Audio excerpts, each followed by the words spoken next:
Bonjour à tous, bienvenue dans ce premier cours de mécanique. Donc on commence une nouvelle partie de physique, la mécanique, c'est-à-dire l'étude du mouvement. Et dans ce premier chapitre, nous allons apprendre à décrire un mouvement. On ne va pas s'intéresser aux causes du mouvement, on ne parlera pas de force par exemple, mais on va décrire la façon dont les objets bougent et on va voir qu'en fait il y a quelques subtilités. Donc cette partie de la mécanique, ça s'appelle la cinématique. Un peu comme au cinéma, on regarde, on observe, on décrit. Et tout de suite, une expérience.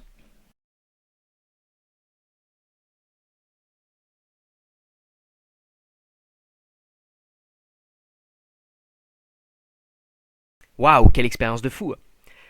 Donc, cette vidéo nous montrait pas mal de choses. On pouvait voir une main, on pouvait voir une balle, une fenêtre, le paysage qui défile derrière la vitre, etc., etc., etc. Donc, avant toute chose, vous devez spécifier ce que vous allez étudier. C'est ce qu'on appelle le système étudié. Donc, prérequis à l'étude du mouvement, il faut préciser le système étudié. Donc, par exemple, ici, je vais m'intéresser uniquement à la balle. Donc on peut écrire système balle simplement. Une autre façon de l'écrire, qu'on voit souvent dans les livres et dans les exercices, c'est écrire entre crochets. Donc vous pouvez retenir entre crochets, ça veut dire système. Ok, entre crochets balle, ça veut dire système balle. Ok, et tout de suite, une petite question.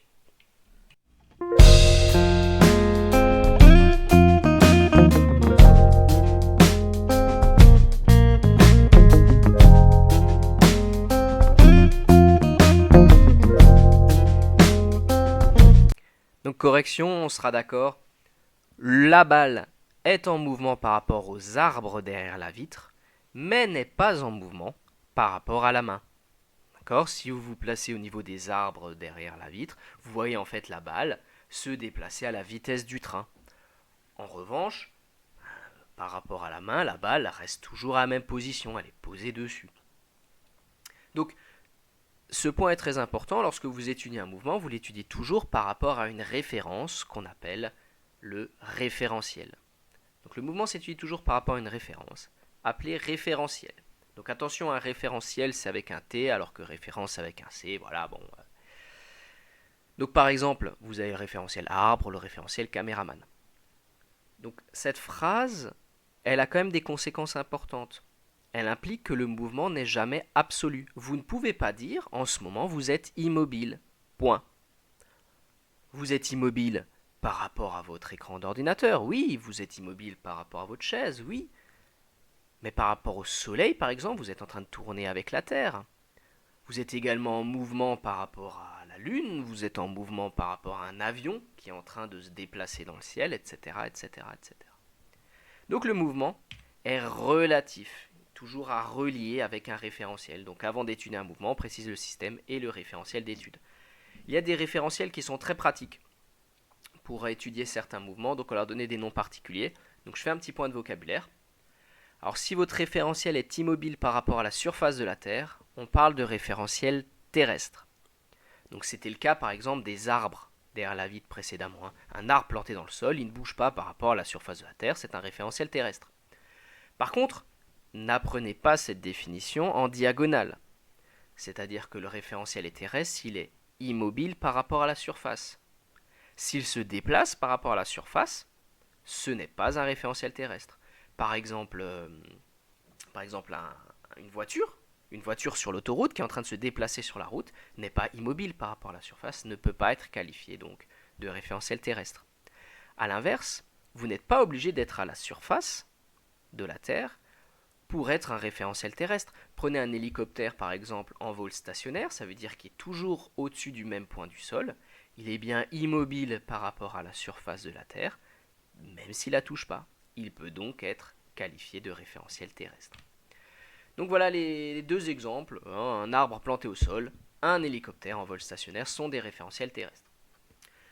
Toutefois, ce référentiel, qui est le référentiel intuitif, c'est-à-dire que quand l'élève dit bah non, je suis immobile, en fait c'est intuitivement, instinctivement, il se réfère au référentiel terrestre. Il décrit les mouvements par rapport au référentiel terrestre. C'est ce qu'on a fait pendant l'Antiquité. On pensait que la Terre était fixe, ne tournait pas, et on pensait que le soleil tournait autour, que la lune tournait autour, que les étoiles tournaient autour, simplement parce que dans le référentiel terrestre, c'est ce qu'on observe. On voit le soleil se lève à l'est, se couche à l'ouest, on voit la lune qui se lève au cours de la nuit, qui monte, puis qui tourne.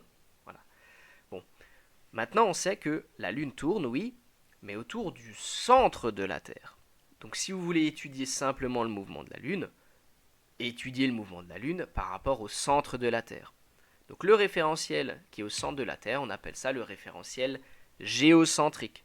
Centrique parce qu'il est au centre, et géo c'est pour dire Terre. Quand vous faites de la géométrie s'est développée car elle permettait de mesurer, métrie, la Terre, géo.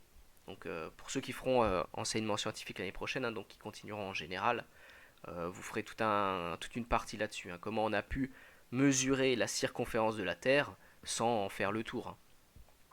Une autre chose importante à préciser pour le référentiel géocentrique, c'est que dans le référentiel géocentrique, les étoiles lointaines sont immobiles.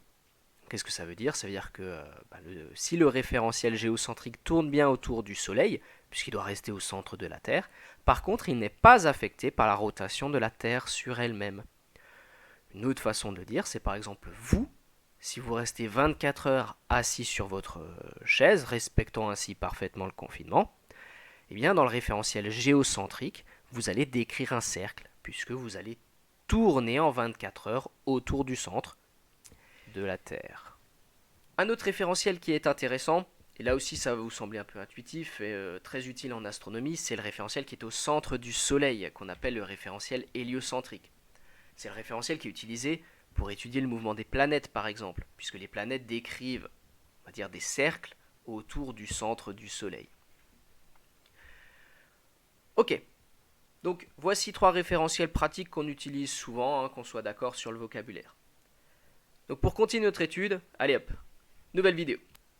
Voilà, donc on se place dans le référentiel terrestre, c'est le référentiel du caméraman, et on regarde ici un ciel étoilé.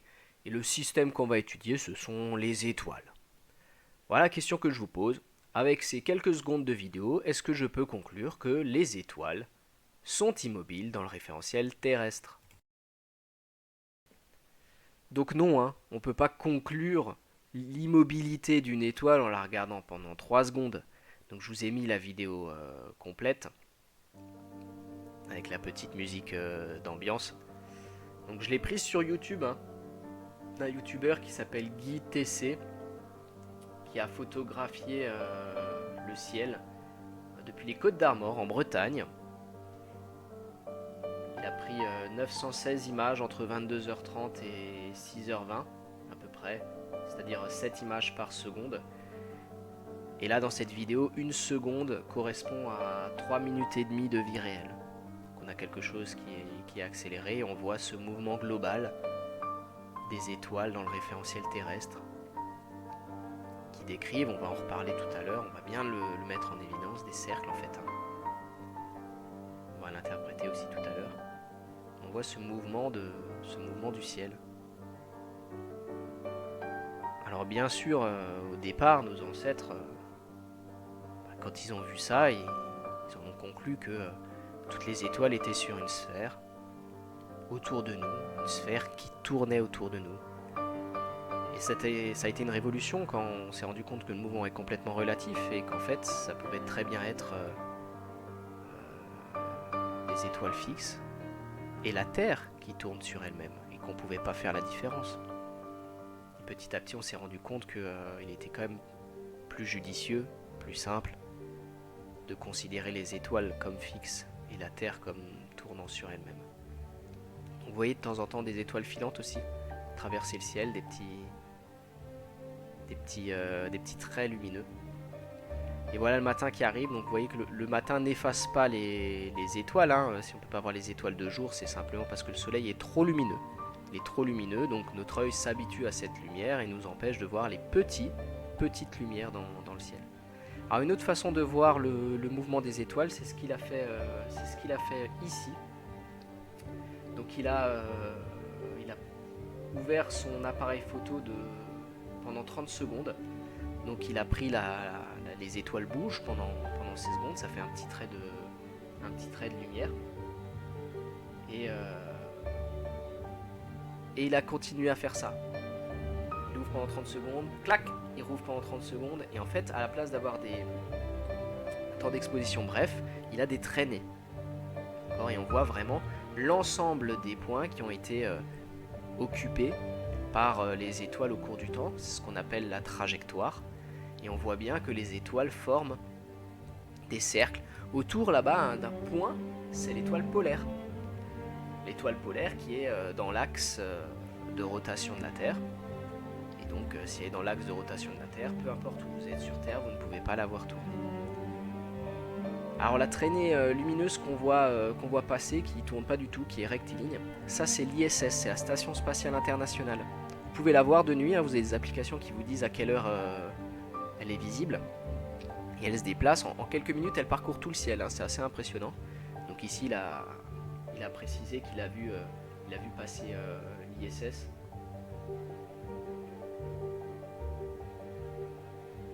Voilà, toujours assez impressionnant. Donc n'hésitez pas à poser des questions hein, s'il en demeurait. Et voilà le matin qui revient. Alors que peut-on en conclure? Eh bien avant d'étudier un mouvement, il est bon d'avoir une idée des échelles pertinentes pour le décrire. C'est-à-dire, est-ce que je vais avoir un mouvement qui va se passer sur plusieurs milliers de kilomètres en plusieurs heures? Est-ce que j'ai un mouvement qui va se passer sur quelques mètres en quelques secondes, etc. etc.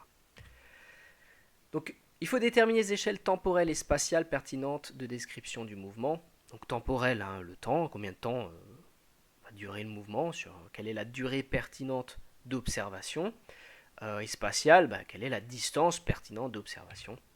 Donc, quelques exemples, hein, l'étude du mouvement d'une balle en sortie de fusil dans le référentiel terrestre se fait sur quelques mètres en quelques millièmes de seconde.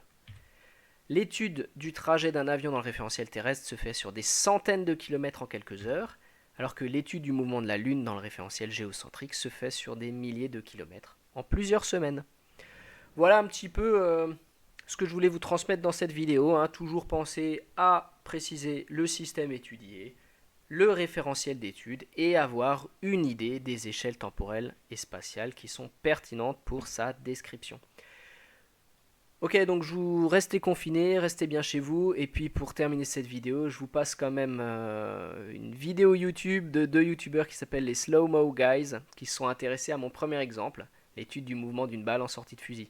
Allez, à bientôt!